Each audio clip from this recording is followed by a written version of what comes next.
Shalom, brothers and sisters. Shalom, brothers and sisters. Giving honor and praise unto the Creator and the Maker of heaven and earth. My name is Yeshaya Yisrael of the tribe of Dan of the nation of Israel. Just wanted to briefly touch upon the subject. Not going to be very, very long in this particular explanation and so forth. And that is this. One,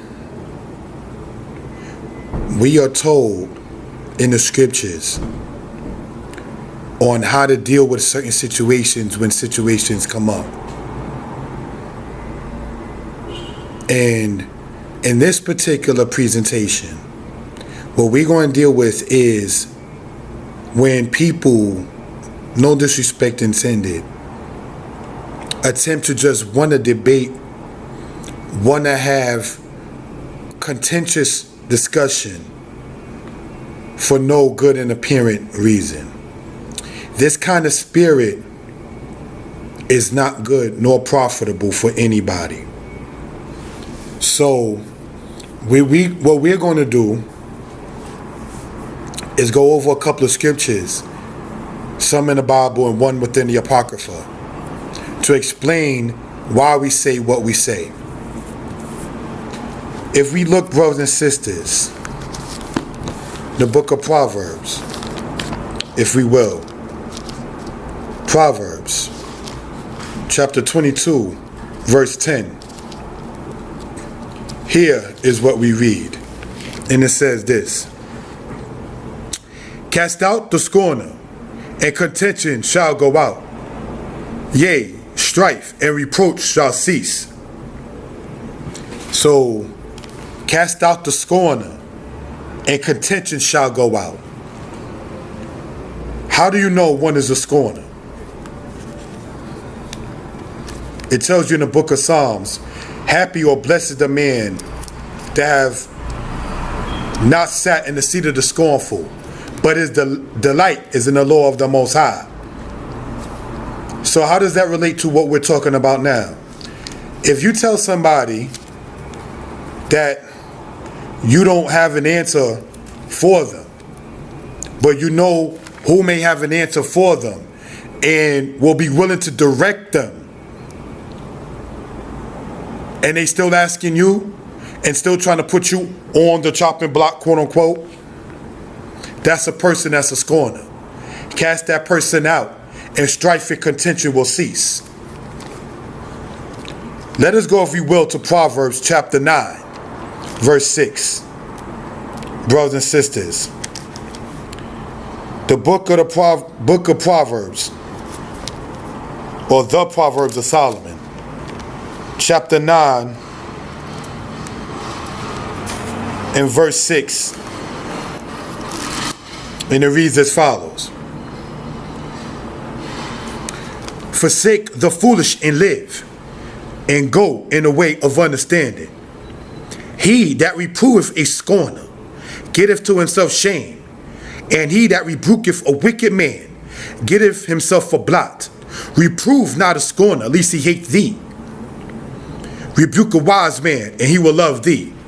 Give instruction to a wise man, and he will be yet wiser.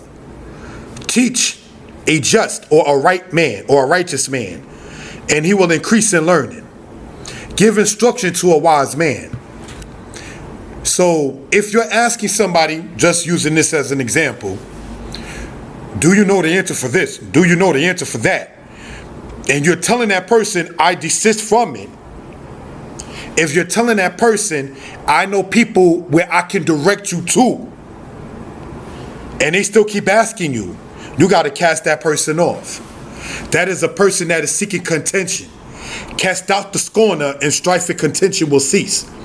But there are some who just want that contention.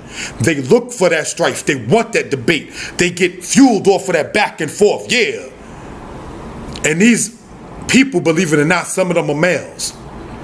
It is not to be, quote, sexist, but sometimes females, in this case women, would present an argument to a man just to see how he reacts to it.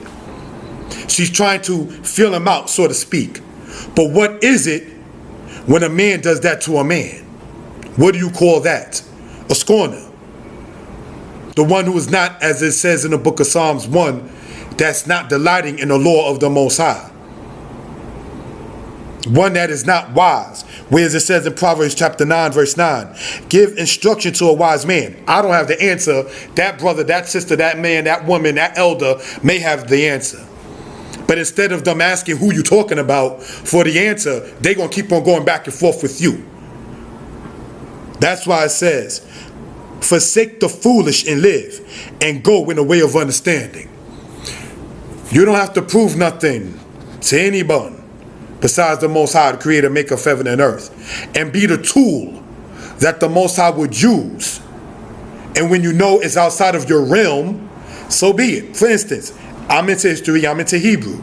Somebody would have asked me about financial freedom, no disrespect to self. I'm not the brother to ask for that. I do know people who teach it, who are wise and prolific in that subject, but I am not. So that kind of person who would just want to go back and forth, well, you have a job, you make money, you should be able to know that. That's not really becoming of, somebody who, shalom, you take care. Because you're not even asking me on where you could be guided, because you don't want the answer. You want contention and strife. And you know that when you say, ask Yah, and the person is still coming back at you. Jeremiah talks about that kind of spirit. But we're going to go on, brothers and sisters, here, right? We're going to go to Ecclesiasticus, if we will. Ecclesiasticus chapter 28. Sorry about that. Ecclesiasticus, the 28th chapter. We're going to read in the 9th verse, which is a very powerful verse. A sinful man disquieteth friends, and maketh debate among them that be at peace. So if you see people at peace, and you want to make a debate at that time, that's a sin. Not that anyone among us is sinless, but you don't want that kind of reputation or name or fame or what you'll be known for. If brothers, men, family, children, women, nation, if you will, just throwing that out there, sitting down in peace, having a meal, that's not the time to bring up contentious arguments and debates.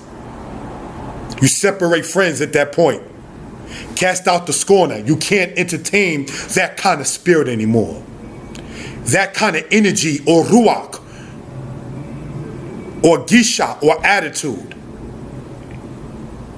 is not good. Sadly, those are the types that, as it says, they rest not, lest they cause some to fall. As it talks about that kind of spirit in the book of Proverbs, chapter 1. It says, yea, they seek even their own lives. They lurk after their own lives. So while they think they're causing something to fall, that are at peace with them, we're going to make a debate, and we're going to go back and forth like this. When you know a brother or sister is not about that, as it says, that will separate you from your friends. Shalom, it is or what it was, so be it. Because the scriptures teach us, cast out the scorner, and strife and contention will cease. But you can tell when a person is no longer around where the contention was, because the contention will still be there. Let me give an example before I close out.